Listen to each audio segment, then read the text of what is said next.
రొయ్యలు గోంగూర వండుతాం. ఎండు రొయ్యలు గోంగూర ఇప్పుడు వండుతున్నాం. రొయ్యలు శుభ్రంగా అలా ఒలుచుకోవాలి. అవి ఒలిసే ఎంత టైం పట్టిద్దో కానీ అన్ని చేస్తేనే రుచి. హలో అందరికి, హాయ్ అందరికి, హలో ఫ్రెండ్స్, హాయ్ ఫ్రెండ్స్. నేను ఎండు రొయ్యలు గోంగూర వండుతున్నాను.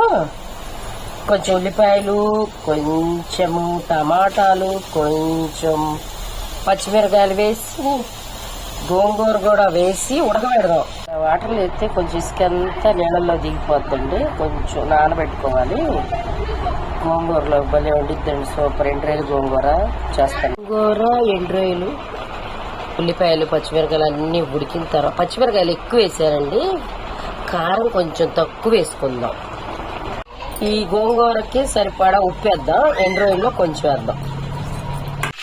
తాలింపు వేద్దామండి. ఎండు రొయ్యలకి కొంచెం పసుపు వేగిన తర్వాత ఎండు రొయ్యలు బాగా వేపాలి.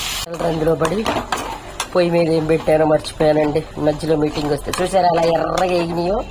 ఇల్లుకి తగ్గట్టు కొంచెం సాల్ట్ ఎక్కువ వేసాను. తేవాలండి, నా చేత్తో వేస్తేనే తెలిసిద్ది.